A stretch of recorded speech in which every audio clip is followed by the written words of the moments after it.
ఇక బీజేపీకి 300 సీట్లు, ప్రధాని చెప్పినట్లు 370 సీట్లు డౌటే. దక్షిణాదిలో కాషాయ పార్టీకి ఓట్లు సీట్లు పెరుగుతాయి. ఎన్నికల్లో ఓడిపోతే రాహుల్ వెనక్కి తగ్గాలి. ఏపీలో వైఎస్ జగన్ గెలవడం కష్టమే. లోక్సభ ఎన్నికలకు ముందు రాజకీయ వ్యూహకర్త ప్రశాంత్ కిషోర్ కీలక వ్యాఖ్యలు. లోక్సభ ఎన్నికలకు ముందు రాజకీయ వ్యూహకర్త ప్రశాంత్ కిషోర్ బీజేపీ గురించి సంచలన వ్యాఖ్యలు చేశారు. ఈసారి కమలం పార్టీ 300 సీట్లు గెలుచుకుంటుందని జోసెన్ చెప్పారు. ప్రధాని చెప్పినట్లు 370 సీట్లు రావని స్పష్టం చేశారు. ఈసారి కాంగ్రెస్ ఆశించిన ఫలితాలు సాధించడంలో విఫలమైతే రాహుల్ గాంధీ వెనక్కి తగ్గాలన్నారు. ఇక ఆంధ్రప్రదేశ్లో ఈసారి జగన్మోహన్ రెడ్డి తిరిగి అధికారంలోకి రావడం చాలా కష్టమని తేల్చి చెప్పారు. తెలంగాణలో బీజేపీకి ఫస్ట్ లేదా సెకండ్ ప్లేస్ వస్తుందని చెప్పేసి మరి మొత్తానికైతే ప్రశాంత్ కిషోర్ ఈరోజు ప్రెస్ మీట్ పెట్టి మరి చెప్తున్నాడు 300 సీట్ల వరకే వస్తాయి బీజేపీకి అని చెప్పేసి. ఇక రెండోది ఏంటి అంటే దక్షిణాదిలో కాషాయ పార్టీకి ఓట్లు సీట్లు పెరుగుతాయి, ఉత్తరాదిలో తగ్గుతాయి అని చెప్పేసి అని చెప్తున్నాడు. ఇదే వాస్తవం.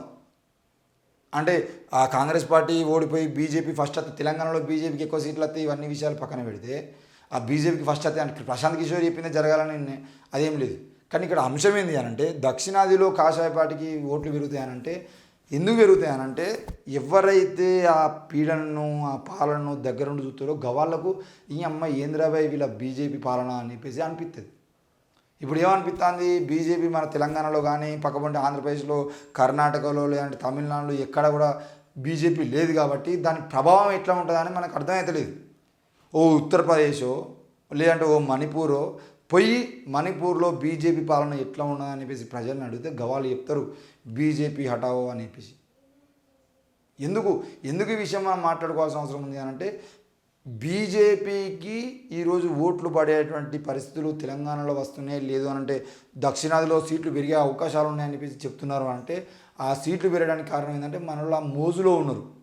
ఆ మోజుల నుండి ఎప్పుడు బయటపడతారు అని అంటే ఎప్పుడైతే బీజేపీ పార్టీ అధికారంలోకి వస్తుందో అధికారంలోకి వచ్చిన తర్వాత ఆ పార్టీ చేసేటువంటి అరాచకాలు అక్రమాలు దందాలు వాళ్ళ పాలన చూసిన తర్వాత అయ్యో మాకు ఈ బీజేపీ వద్దు అసలే వద్దు అని చెప్పేసి ఆ బీజేపీ పాలన బొందబెట్టడానికి ప్రయత్నం చేస్తారు. అది ఎక్కడన్నా కానీ కాశ్మీర్ నుండి కన్యాకుమారి వరకు అనుభవిస్తేనే అర్థమవుతుంది అనే విషయం ఇక్కడ మనం అర్థం చేసుకోవాలి.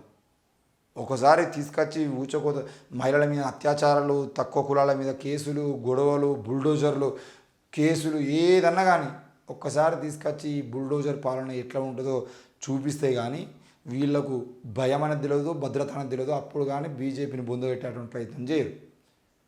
చాలామంది బీజేపీ సపోర్టర్లు చాలామంది ఏమని మాట్లాడుతారంటే ఏమవుతుంది అన్న బీజేపీ రావాలి బీజేపీ పత్తిని దేశం బాగుపడుతుంది పెరిగిన 1000 రూపాయలు గ్యాస్ సిలిండరు అయినా మేము ఓటేస్తాం 100 రూపాయలు 70 రూపాయల పెట్రోల్ను 110 రూపాయలు వేసినా మేము ఓటేస్తాం అని చెప్పేసి మస్తు మాట్లాడతారు.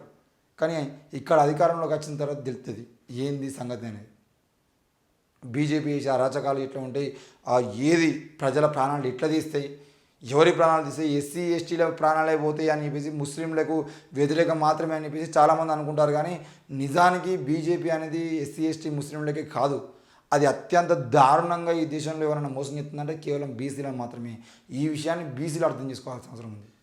బీసీ రిజర్వేషన్లను బొందబెట్టేటువంటి ప్రయత్నం, బీసీలకు దక్కాల్సిన వాటాని దక్కకుండా చేసేటువంటి ప్రయత్నం, బీసీలకు కావాలని అన్యాయం చేస్తున్న ప్రయత్నం, బీసీ గణన కులగణన చేయకుండా అడ్డుకునేటువంటి ప్రయత్నం, బీసీలకు న్యాయమే చేయని పరిస్థితి ఈ దేశంలో ఉన్నది.